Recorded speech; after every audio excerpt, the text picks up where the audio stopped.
If you like your comedy reboots where the one character says bro every other line and the N word on the opposite line, I have the one for you. Let's talk about House Party.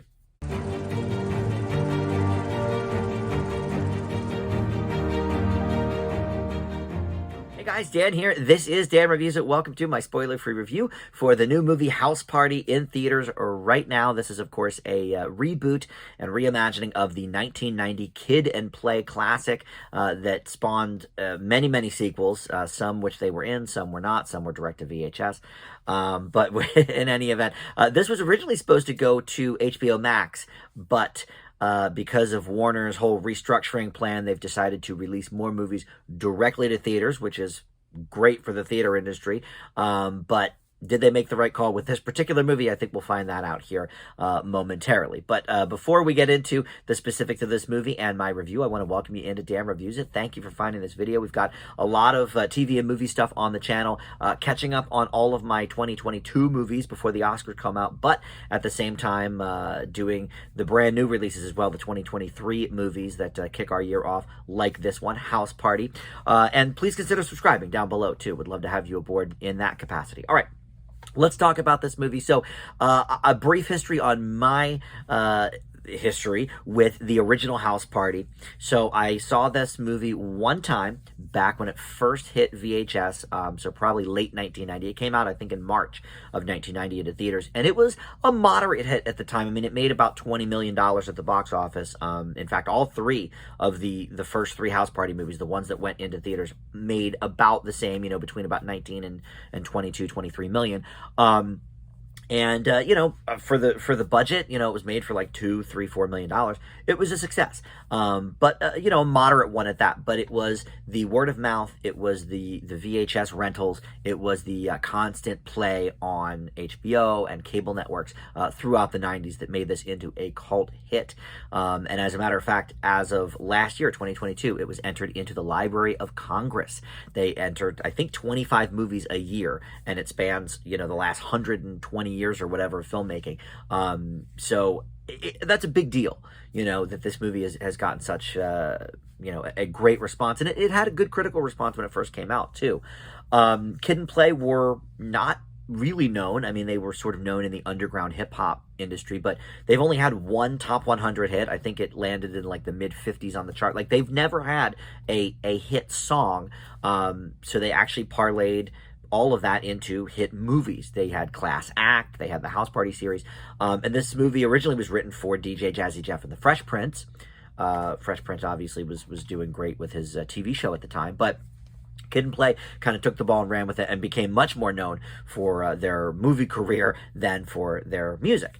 But here we have Jacob Latimore and Tosin Cole as the two leads, the Kid and Play of this version. Tosin Cole I was not really familiar with, but he was on Doctor Who for a few years, so you may recognize him from that. Jacob Latimore I've seen in a few different things, and he actually had a hip-hop album a few years ago. But these are not really rappers, in the sense that Kid and Play were. The concept of this movie is not exactly the same. It's a bit different. These guys are house cleaners and have a lot of issues with their work ethic and blowing up their own spot on social media, and so they end up getting fired from this job, but are allowed to finish the current cleaning job they're doing before they pack it in. Well, it turns out it's LeBron James's house, and these guys are sort of down on their luck, event planners, concert promoter kind of thing, and realize, okay, this is a great opportunity. LeBron's out doing some meditation thing for a couple of weeks. Let's pretend we're his assistants, and we'll throw this rage or get a bunch of celebrities here and then charge regular people per head, and we can make a bunch of money that way, plus make a name for ourselves in the party biz. So, all right. So it goes from there. LeBron James does have a cameo as himself in the movie, as like a virtual reality version of himself. But there's a lot of people here making cameos of themselves. Snoop Dogg, Kid Cudi, Lena Waithe, a lot of people in sort of the hip-hop community coming together for this one. And Kid and Play have a little cameo as well, a nice nod to the original. But this was directed by Cal Maddock. who I was not familiar with, but he's most known for actually directing music videos. He won Director of the Year at the MTV Video Music Awards for the Lil Nas X song Old Town Road. So he's more, into sort of the short films and commercials and stuff like that. This is his directorial debut for a feature, and it kind of shows. So I don't remember that much about the original movie. I mean, I saw it 30 some years ago at this point, which is insane to say, but, I remember liking it, and, people talked about it and stuff, but, it didn't have a huge impact on me. But this movie, I can't imagine having a huge impact on anybody. Like I mentioned up top, the one of the lead characters here, the one played by Tosin Cole, he is sort of a mess, and he keeps getting in these, sticky situations that he gets himself in, but every other line has either bro at the end of it or the N-word in it, and it's like, after a while, you're like, all right, dude, get a vocabulary. Like, Avatar: The Way of the Water was kind of poked fun at a little bit, not by me, but some other people I saw online, for, the overuse of the word bro. I noticed it way more here than I did in 3+ hours of Avatar. It's like every other sentence. It's very annoying. But in addition to that, the character is just, he's not very likable. There's not a lot of redeeming qualities. And we've seen, characters like this before where, they just make stupid decisions all the time, and it ends up biting them in the butt, and they end up hurting their friend in the process, and, whatever. So that happens here. We've seen the character before. So it's not like I hate necessarily watching this type of character, but he just brought nothing to it as an actor. And like I said, I'm not familiar with him, but he did not do much for me here. But there's every stereotype you could think of in the book here. The nerdy white neighbor, all the heavy pot smokers in the back room of the party, the sort of voice of the conscience, and then also there's a whole side plot of these guys who he owes money to, and they're out to get him, and they find out about the party, and blah, blah, blah.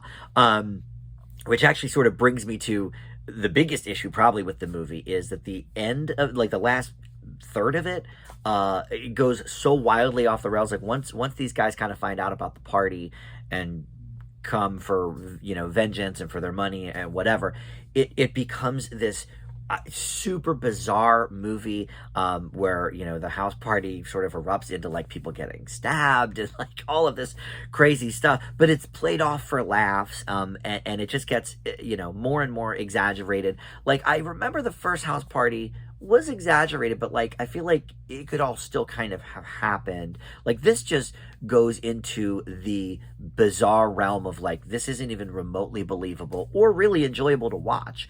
And what's interesting about this is the beginning, first half hour or whatever, before the party actually starts, I was a little bit invested in the story, and okay, let's see where the characters are going. Once the party actually starts, the movie kind of stops dead in its tracks and is no longer enjoyable, which is, I think, the opposite of what you would want in a movie about a house party.